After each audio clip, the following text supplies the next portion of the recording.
Assalamualaikum warahmatullahi wabarakatuh. Saya Nur Isnaini, NIM 1319019 dari PKMI Unibdu Jombang semester 6. Nah, di sini saya akan membuat video micro teaching dengan mata pelajaran Bahasa Indonesia materi pantun. Kita akan mulai video micro teachingnya ya. Assalamualaikum warahmatullahi wabarakatuh. Nah, selamat pagi anak-anak. Bagaimana kabarnya hari ini kalian? Alhamdulillahirrabbilalamin. Hari ini sehat semuanya ya. Apakah ada yang tidak masuk untuk hari ini? Ada, siapa? Mbak Hani. Oh iya, Mbak Hani kenapa nggak masuk? Ya, semoga cepat diberi kesembuhan ya dan bisa belajar sama-sama dengan kita. Nah, kita hari ini akan membahas pelajaran tentang pantun. Sebelum kita membahas pelajaran ini, Ibu akan membacakan kade dan tujuan pembelajaran hari ini dulu ya. Nah, kompetensi dasar dari pantun itu ada dua, yaitu 3.6 dan 4.6. Yang pertama yaitu menggali isi dan amanat pantun yang disajikan secara lisan dan tulis dengan tujuan untuk kesenangan.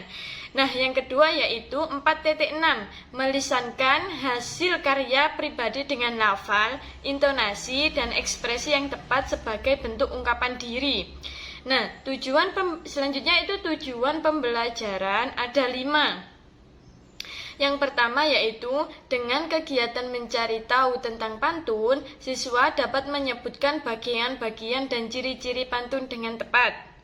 Yang kedua, dengan kegiatan mencari tahu tentang pantun, siswa dapat membuat pantun dengan tema tertentu, lalu menunjukkan unsur-unsur pantun yang dibuat dengan benar. Dan yang ketiga yaitu dengan kegiatan mencari tahu tentang pantun nasihat, siswa dapat menjelaskan makna pantun, kegiatan bagian-bagian pantun, dan ciri-ciri pantun yang benar. Selanjutnya yang keempat yaitu dengan kegiatan mencari tahu tentang pantun, siswa dapat membuat pantun. Siswa dapat membuat pantun yang mengandung nasihat dan menuliskan maknanya secara tepat.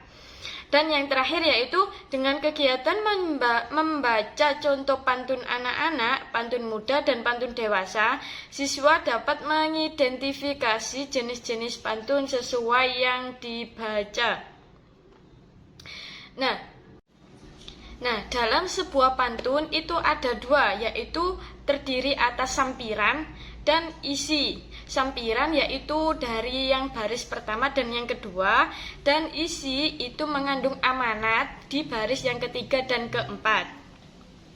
Nah, pantun sendiri itu apa, Bu? Pantun merupakan jenis puisi lama yang tiap baitnya terdiri atas 4 baris.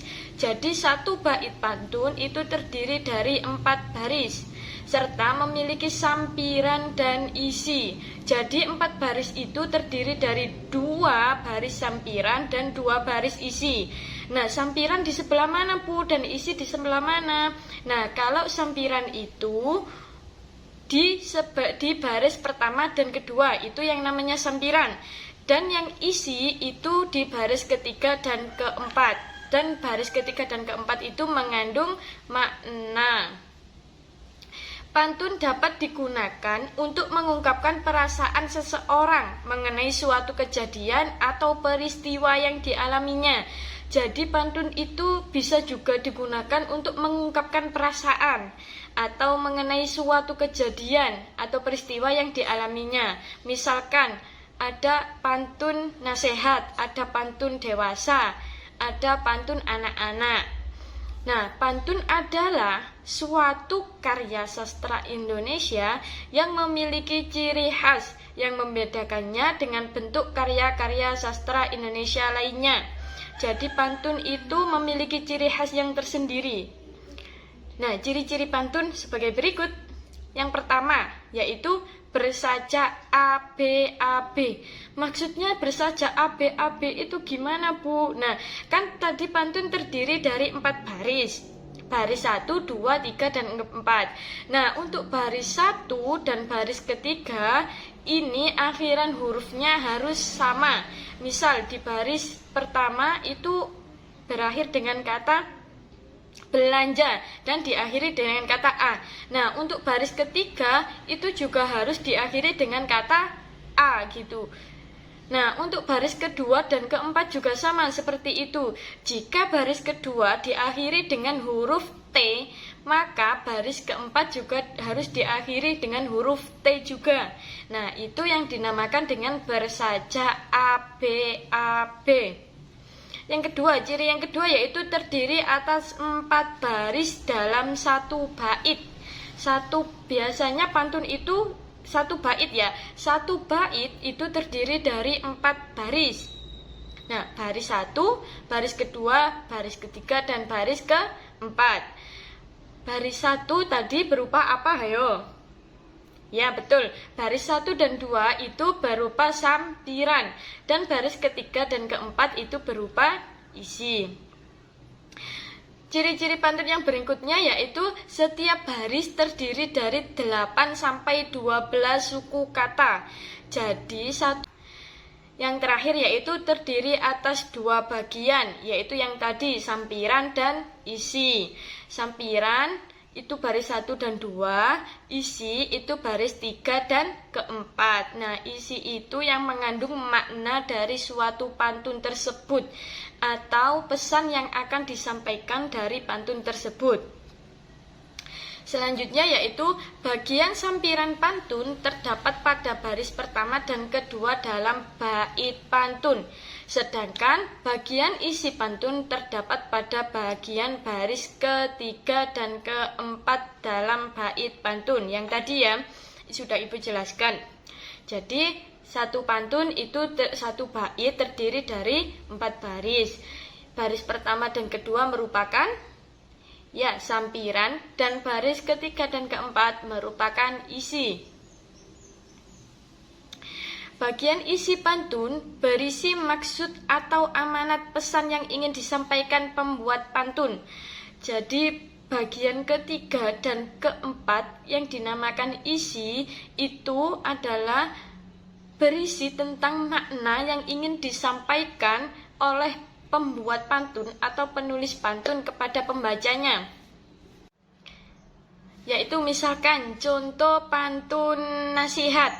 Nah, gimana sih pesan yang ingin disampaikan itu? Misalkan ya ini, makan bakso dicampur kecap, sambal tomat ditambah kupat. Alhamdulillah selalu diucap, mengingat nikmat sehat yang selalu didapat. Nah, isi dari pantun di sini itu apa gitu. Nah, isi dari pantun di sini itu kita harus selalu bersyukur atas nikmat sehat yang telah diberikan kepada kita. Sehat itu mahal loh, anak-anak. Selanjutnya yaitu pantun dapat digolongkan berdasarkan isi dan usia. Berdasarkan isinya terdapat beberapa pantun. Misalnya pantun jenaka, pantun teka-teki, pantun nasihat, dan pantun kiasan. Nah, itu berdasarkan isinya ya. Pantun jenaka itu pantun yang lucu. Pantun teka-teki itu pantun yang tebak-tebakan. Pantun nasihat itu yang berisi nasihat, kayak seperti tadi yang sudah Ibu berikan contohnya. Dan pantun kiasan. Nah, sedangkan berdasarkan usia terdapat pantun anak-anak, pantun orang muda, dan pantun orang tua. Nah, selanjutnya yaitu untuk mengetahui isi atau makna pantun dan amanat pantun, baca dan pahamilah bagian isi pantun dengan seksama. Jadi kalau misalkan gini, ada suatu pantun, satu bait pantun. Nah, jika kita ingin tahu apa sih makna dari sebuah pantun yang kita baca itu, nah kita itu fokus di bagian yang baris ketiga sama yang baris keempat, karena itu adalah merupakan isi bagian pantun atau makna dari pantun. Nah, untuk baris yang pertama dan yang kedua itu cuman seperti jembatan atau seperti hiburan ya. Nah, selanjutnya yaitu Kemudian ceritakan isi makna dan amanat pantun menggunakan bahasamu sendiri.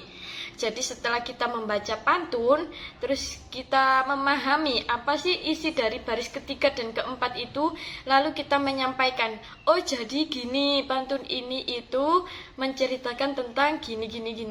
Pantun ini itu memberi kita nasihat supaya selalu bersyukur. Pantun ini memberi kita nasihat seperti itu. Isi atau amanat pantun adalah tujuan dibuatnya pantun tersebut. Jadi pantun ini dibuat itu biasanya bertujuan untuk menyampaikan isi dari sebuah pantun tersebut. Misalkan pantun nasihat ya. Misalkan pantun nasihat ingin memberikan nasihat kepada pembacanya. Misalkan tadi kita disuruh untuk selalu bersyukur atas nikmat kesehatan yang kita dapat. Amanat pantun adalah pesan atau nasihat yang disampaikan melalui pantun.